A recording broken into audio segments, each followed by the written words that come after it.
So I saw someone comment about this the other day, and I legitimately didn't even like think about it or even realize that there is a small possibility out there that we could be getting an AFL game in 2025. Now, I would have personally thought that no one would want an AFL game in 2025 after the atrocity that was AFL 23. But luckily in the world, there are still people out there who have legitimate hope that one day we could get an AFL game that is as sexy as AFL Live 2 or is as fun as what Mascot Manor used to be. Again, I don't know why, but Mascot Manor, it didn't have to cook that hard on the Nintendo DS back in the day. I'd just be sitting there, I'd get a Jack Rewalt card, I'd play as a freaking 2D pixelated Jack Rewalt,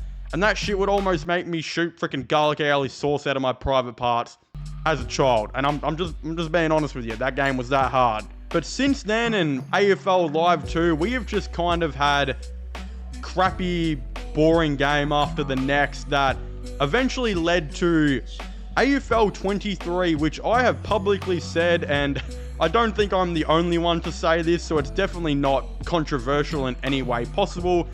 But obviously, the video game is one of the worst games of all time. Again, I understand that if you were to play it now, they do have that My Team feature, whatever they call it. We got to remember, we waited like a whole entire year and a half to 2 for them to release that game mode that they promised us on launch. Just for when we were to play it, it was a massive buggy mess that literally wouldn't work and was a massive disaster. I even played it on the channel and it crashed like 2 times after. And I just remember thinking, there is no hope for this game. There is no hope for AFL games in general. And I never want to see another one. But as I just said, there are people out there, some of you guys who may even be watching this video, who want a new game in 2025 and are praying and hoping that we get our first like good AFL game in almost 15 years. And let's be honest here, there's nothing wrong with that at all, because I guess deep down inside, I'm the same. I don't think there ever will be a good one anymore, but deep down inside, I just pray we get something really awesome. So I guess that's why, as a chunky man who's obsessed with an Oreo Storm wearing a Tate McRae t-shirt, decided to sit here and talk to you guys today about, there is a fly freaking cock blocking my video. That is not what I wanted to talk about today. What I wanted to talk about today is the possibility of an AFL game coming out in 2025, and why I think there won't be, but why I think maybe they might. So of course the won't be is an obvious thing. We'll start off with that first. We'll get all the negatives out of the way, because yeah, AFL 23 is generally known as one of the worst games probably nearly ever produced. Not only was it a buggy mess on launch that was literally unplayable, but the graphics were still kind of crappy, and on launch there was nothing to do. There was literally a single player game that you couldn't really play anymore because it was glitchy and a buggy mess. But mainly why it felt so dead and there was no content is because reportedly over 50% of the game was supposed to be the AFL's version of NBA 2K's My Team, or FIFA and their Ultimate Team, which again was not there on launch. There are a lot of rumors and theories why it wasn't there on launch. Again, some people just say it was like the other parts of the game, a massive buggy mess that was unplayable. And of course, we'd have to wait a year and a half to 2 to basically get that game mode, which would end up coming out and being a buggy mess and unplayable for the first couple of days. But again, the game came out basically being the smallest AFL game in 15 to 20 years, because everything they promised us wasn't there on launch, and it was a complete massive mess. Again, not only did the game, I think, face being sued and all this type of stuff, because they literally released an unfinished product that was not only unfinished, but half of the stuff like wasn't in it. Again, imagine going and ordering a Zinger box and the only thing you get is the chips, and they're dramatically overcooked with no salt on them. And of course, they've just forgotten your Zinger burger, mashed potato, and 3 wicked wings, or 2 hot and spicies, whatever the hell they put in that shit nowadays. I'm acting like I don't know. I go to KFC like every day. So if KFC, of course, did that to you, you would be completely entitled to a full refund, and even sometimes a 200% refund, which is again, you get the meal and a refund back, I believe. Again, that works the same way at supermarkets. If the product is completely faulty and basically unedible or whatever, they will give you that product again for free, and they will also give you a refund back. Again, in AFL 23's case, I'm not too sure if that ever happened. I believe a lot of people were trying to, like a lot of lawyers were trying to sue them over the fact, and they saw a massive opportunity to cash in on money. But of course, it was kept pretty private. We don't really know anything about it.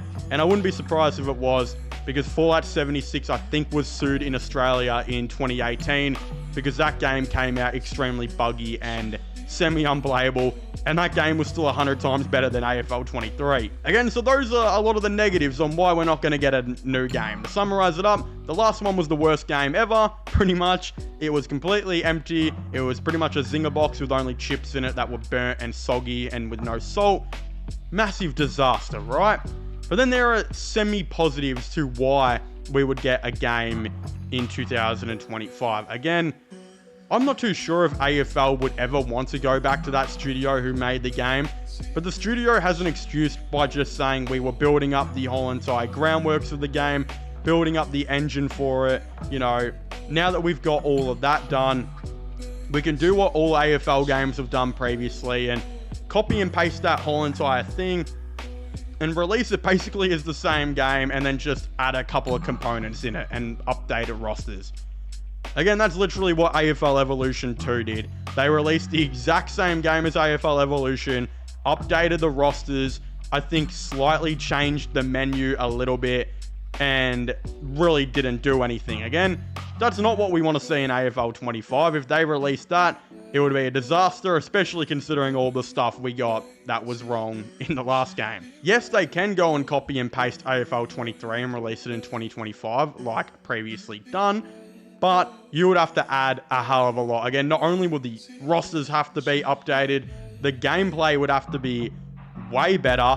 You would have to add little bits and pieces into it. I think Pro Team would also have to be massively overhauled. Again, what they released was cool in the end, right? We got all of the current players in, and I think they added like a couple of legends on it. I don't even know if they did that, but they basically released all the players, right? And that's fine. But in AFL 25, considering it's been 2 to 3 years since you last worked on the last one predominantly, what we want is, of course, a bunch of different legends, a bunch of different former players. All of that type of stuff would be awesome. Again, I'd be wanting to see other things too, like, in the game now, I think you can only play as like current teams. I want to see legend teams. I want to see the 2017 to 2020 Richmond team. I want to see the 2012 to 2015 Hawthorn team. I want to see the 2007 to 2011 Geelong team, etc., etc. You have to do little things like that to actually even give people a reason to want to buy this game. Again, AFL 25, if they were to release it, could genuinely be their biggest AFL game by far, which I think is held by like AFL Live 2 and maybe AFL Evolution, just based off the fact that now you've got this thing called Pro Team, which none of the other games have ever had. The only thing is, no one's played it because the last game is completely dead, and you have this new opportunity to get all of these new players into this Pro Team game mode, which is the first time we've kind of gotten a game mode in an AFL game that actually keeps you wanting to play the game longer and doesn't mean the game just dies after 1 week. Again, if you built on the Pro Team that you added in, which besides the glitches and bugs actually didn't look that bad, and you added a ton of Legends players and former players into the thing, as well as even adding Legends AFL teams, updated rosters, even slightly better graphics, and better gameplay and no glitches and bugs, this could by far be the biggest AFL game of all time. But as mentioned earlier, the last one sucked. I'm pretty sure it lost a ton of money, and it kind of killed any reputation left that an AFL game would have, and really means that no one's probably going to buy AFL 25, even if it is good. So, again, I think personally, no, there shouldn't be an AFL game probably in 25, and we should probably never see an AFL game ever again unless some big company like EA or 2K or whatever wants to come and do it, which is probably very unlikely. So, again, I'm not exactly too sure. I still would very much like to hear all of your thoughts and opinions on this down below. Do you guys think we're going to get a new AFL game in 2025? Or do you guys think we shouldn't? Of course, subscribe to my gaming channels, MLIRL/vlogging channels if you haven't already. And this channel for all latest sports content and news. And I guess I'll see you guys next time. Goodbye.